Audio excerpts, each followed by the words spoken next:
Oke, jadi minggu lalu kita sudah bahas tentang korporasi. Ya, di dalam korporasi itu dijelaskan, ya, saya harap Anda sudah nonton videonya. Dijelaskan yang pertama dari teorinya dulu, teori bagaimana bentuk organisasi perusahaan yang korporasi itu, kemudian bagaimana itu transaksi saham, bagaimana pembagian dividen dan pencatatan ataupun pelaporan laba ditahan. Ya, jadi makanya di sini kalau Anda lihat kembali ada tujuan pembelajarannya seperti ini yang sudah saya bahas pada video pembelajaran. Oke, jadi ada 2 part kalau nggak salah ya, nanti coba dicek kembali. Nah, korporasi, jadi kalau sebelumnya Anda sudah paham manufaktur dan jasa, nah ini kita ngomong korporasi. Korporasi itu saat kepemilikannya itu tidak hanya oleh 1-2 orang lagi, tetapi jauh lebih besar daripada itu. Ya, dan dapat dimiliki oleh siapa saja. Itu. Ini sudah saya jelaskan. Oke.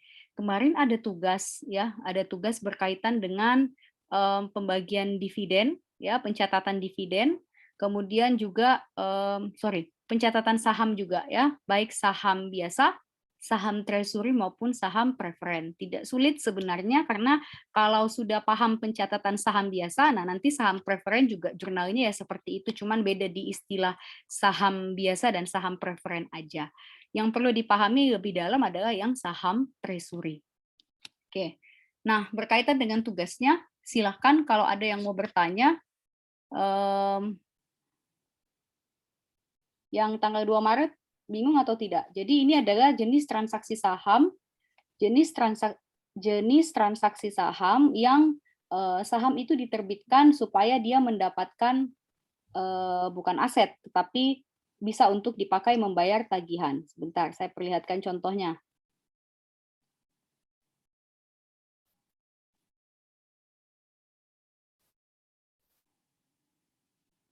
Nah, ini. Jadi ini kan sebenarnya biaya untuk membayar tagihan itu kan adalah 38.000, ya toh? 38.000. Jadi di debit boleh pakai beban organisasional ya, atau misalnya beban hukum misalnya tulis 38.000. Tapi yang dikredit nanti diisi sebagai modal saham senilai nilai nominalnya. $1 kali 5.000 lembar. Jadi di sini 5.000. Nah, masih selisih debit dan kredit itu Anda akui sebagai premi saham selisihnya. Premi saham sebesar 33.000. Yang ini bisa, Esther.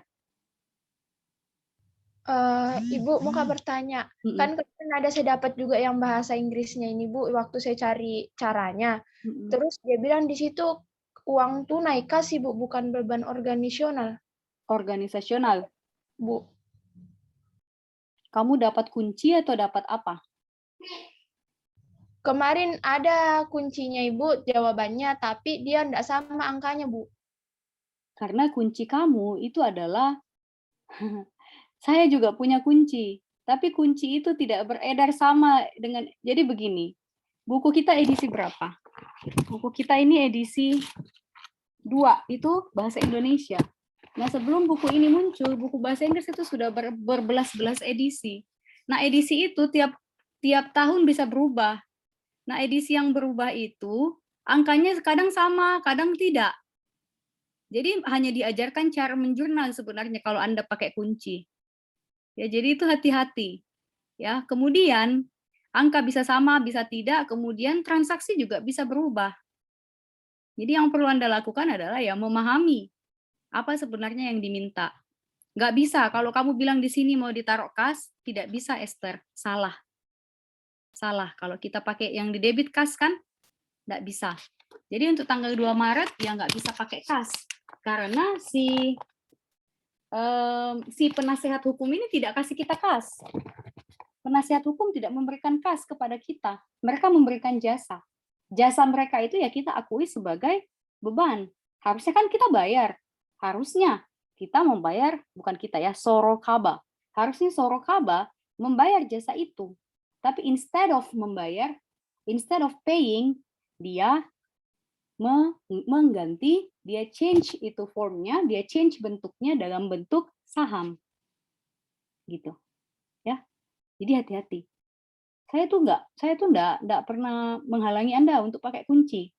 Monggo kalau bisa dapat. Yang penting Anda paham. Karena ujian nanti nggak bisa pakai kunci, karena pasti soal ini saya buat sendiri. Itu, ya. Saya jarang kasih kalau hitungan gini ya, saya jarang kasih soal ujian itu dari buku, jarang. Biasanya saya buat sendiri soal saya. Ya, kalaupun saya mengcopy, jenis kalimatnya ya paling seperti itu, tapi bentukan maupun angka itu biasanya saya buat sendiri dan saya sudah hitung, bener apa enggak nih, bisa nggak nih dikerjain. Ya, jadi kalau KAS salah ya, itu yang saya mau bilang. Kemudian untuk 12 Juni, nah kalau 12 Juni itu baru boleh kamu akui sebagai KAS.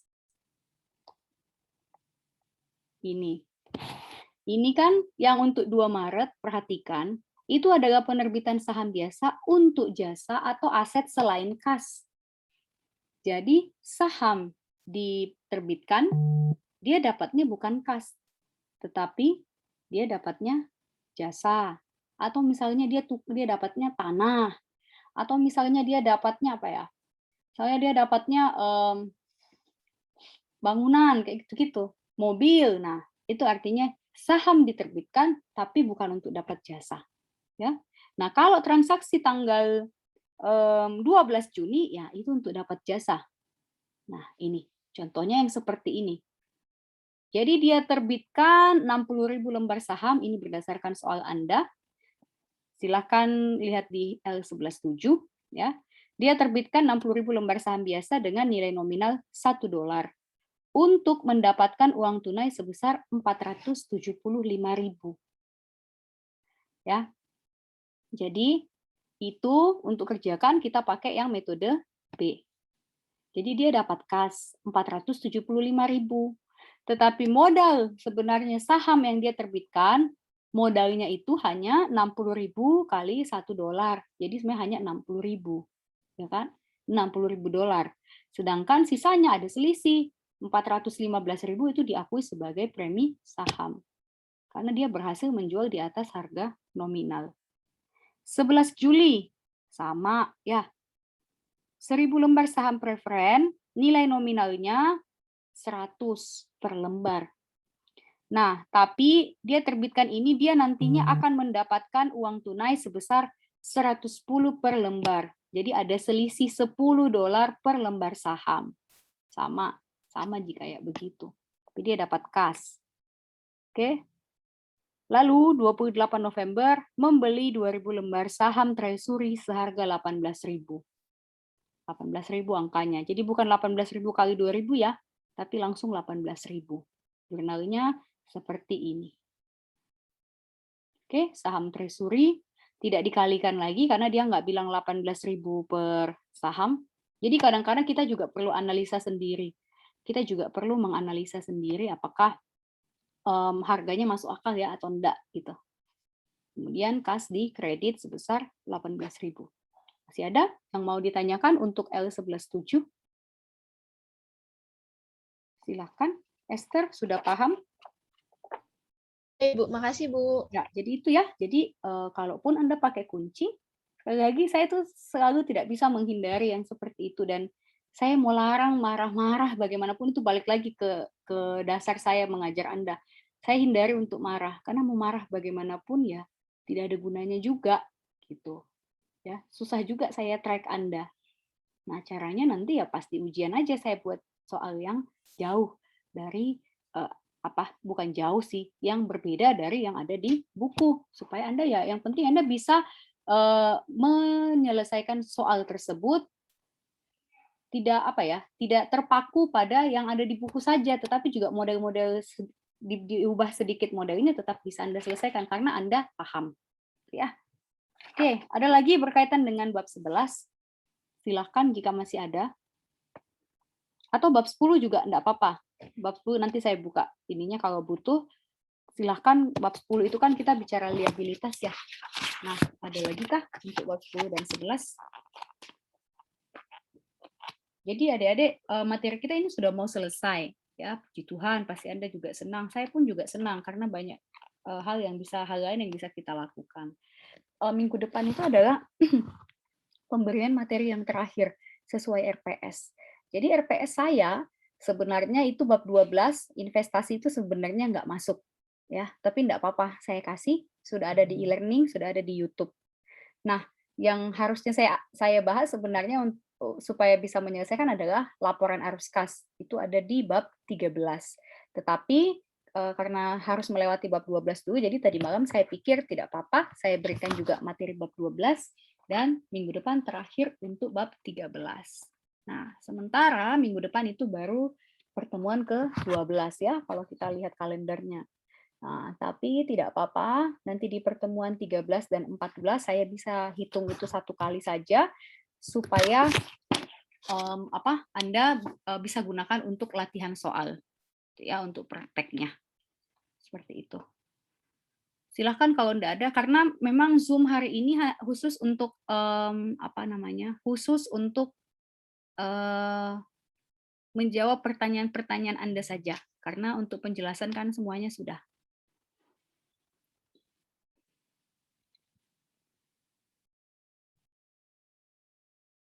Jadi sekali lagi materi kita bab 10, 11, 12 itu nanti kalian pelajari ya Dek di akuntansi keuangan menengah, kalian akan pelajari kembali.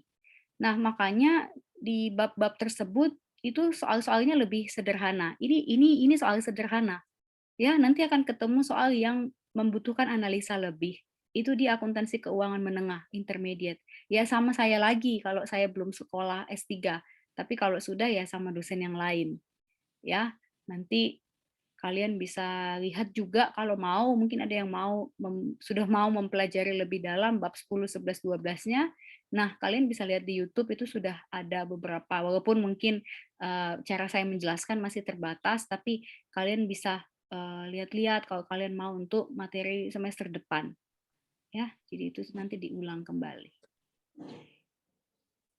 Silahkan, masih ada yang mau di-share mungkin, kalau mau share soal mata kuliah ini ataupun mata kuliah lain, siapa tahu bisa saya bantu, silahkan jika ada yang mau di-share. Saya ulang ya, biar ter-record. Nah, jadi ini tadi untuk transaksi yang ini, kasnya 15.400 itu diperoleh dari 2.200 lembar saham kali 7. Di debit, sedangkan saham treasury yang keluar karena kan dijual, artinya saham treasury berkurang, itu di kredit sebesar 2.200 lembar kali nilai pembeliannya, nilai awalnya $8. Dapat 17.600. Nah, seharusnya agar debit dan kredit ini seimbang, kita harus menjurnal premi saham di debit sebesar 2.200.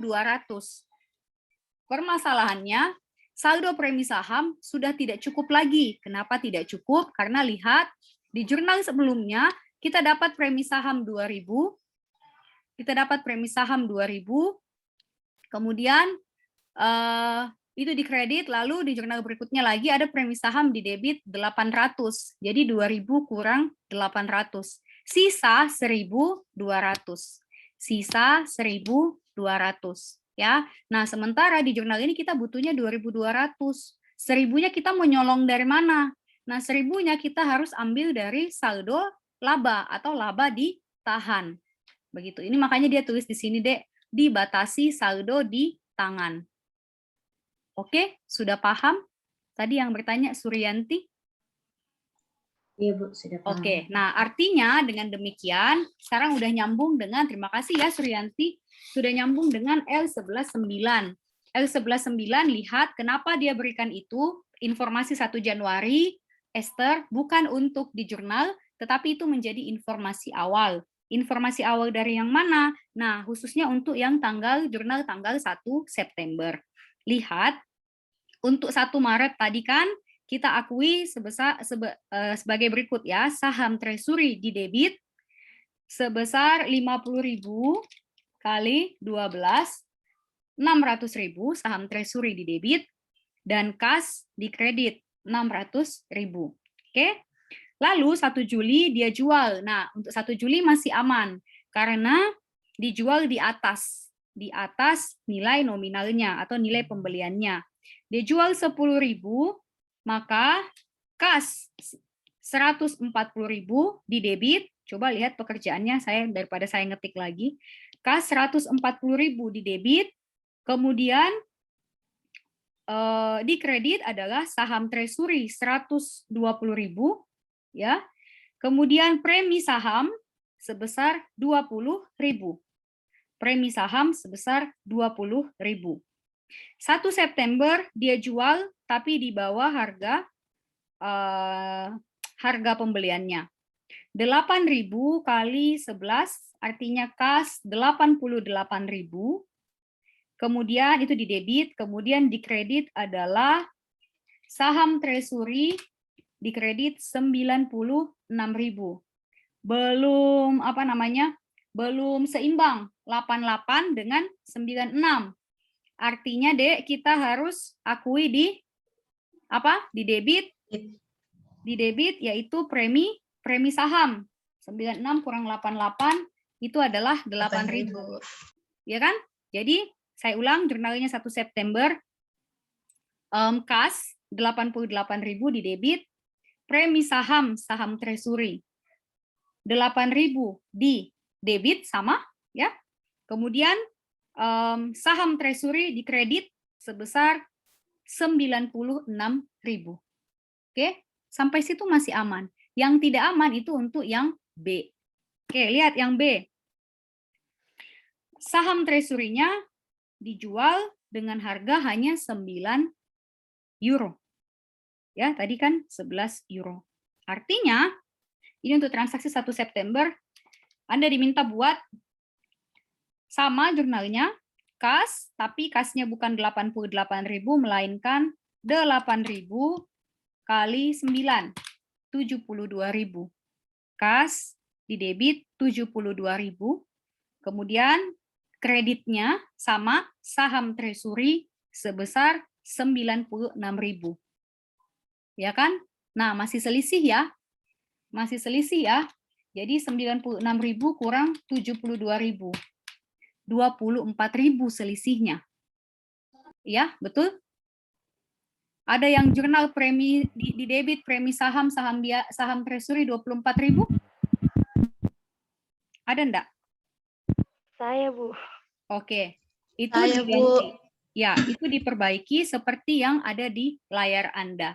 Kenapa? Sudah paham ya? Karena tadi saldo premi sahamnya itu hanya yang, lihat di 1 Juli deh, saldonya hanya 20.000. Jadi kita masih kurang 4.000.